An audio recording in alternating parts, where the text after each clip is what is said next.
एक बार की बात है। किसी गांव में एक किसान अपनी पत्नी के साथ रहता था। किसान तो मेहनती था, लेकिन अक्सर वह अपनी पत्नी के कामों में अक्सर कोई न कोई कमी निकलता रहता था, जिसको लेकर अक्सर किसान और उसकी पत्नी में नोकझोंक हो जाया करती थी। एक दिन की बात है।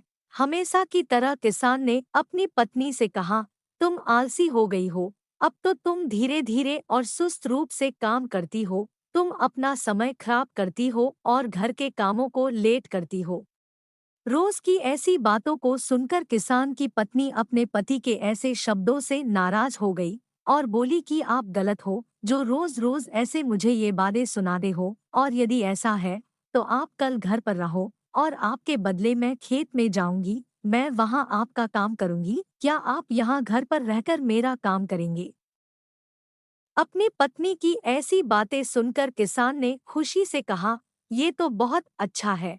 मैं घर पर तुम्हारा काम करूंगा। एक दिन तुम खेत के काम करोगी तो पता चलेगा कि कितना मेहनत करना पड़ता है। फिर इसके बाद पत्नी ने अपने पति किसान से कहा, कल जब घर काम करोगे तो सबसे पहले गाय का दूध निकलना है। फिर सारे कपड़े धोने हैं, बर्तन धोने हैं, मुर्गियों का ध्यान रखना है, घर की साफ सफाई करनी है और सूत काटना है। इतना सभी कल काम करना है। फिर अगले दिन किसान की पत्नी सुबह सुबह खेत पर गई और किसान घर के कामों के लिए घर पर रुक गया। फिर सबसे पहले उसने एक बर्तन लिया और गाय का दूध निकलने के लिए चला गया। फिर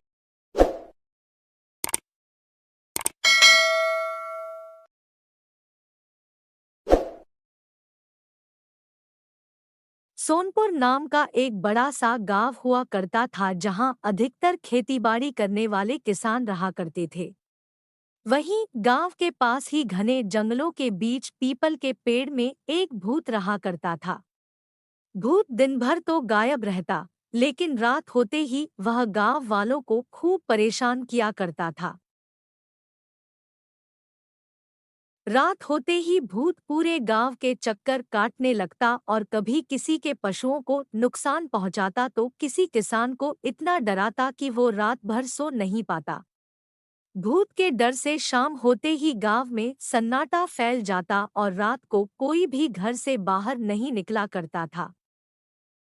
एक बार भूत से परेशान गांव के लोगों ने एक बहुत बड़े साधु को गांव में बुलाया और उनसे अपनी समस्या का निदान करने के लिए गुजारिश की। गांव वाले साधु को उस पेड़ के पास ले जाते हैं जहां भूत का वास होता है।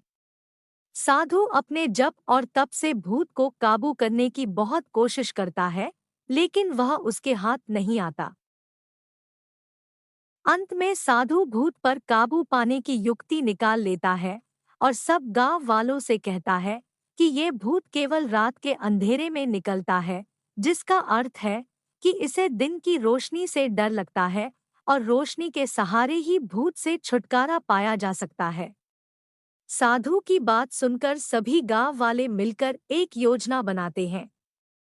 रात को जब भूत पेड़ से निकलकर गांव में प्रवेश करता है, तो किसान हाथों में मशाल लिए चारों ओर उजाला कर देते हैं। रोशनी को देखकर भूत डर जाता है और वापस पेड़ की ओर भाग जाता है। वहीं गांव वाले भी उसके पीछे पीछे पेड़ के पास पहुंच जाते हैं। रोशनी में साधु भूत को पेड़ से बांध देता है और फिर गांव वाले भूत को उस पेड़ के साथ ही जला देते हैं। इस तरह से गांव वालों को भूत की समस्या से निजात मिल जाता है।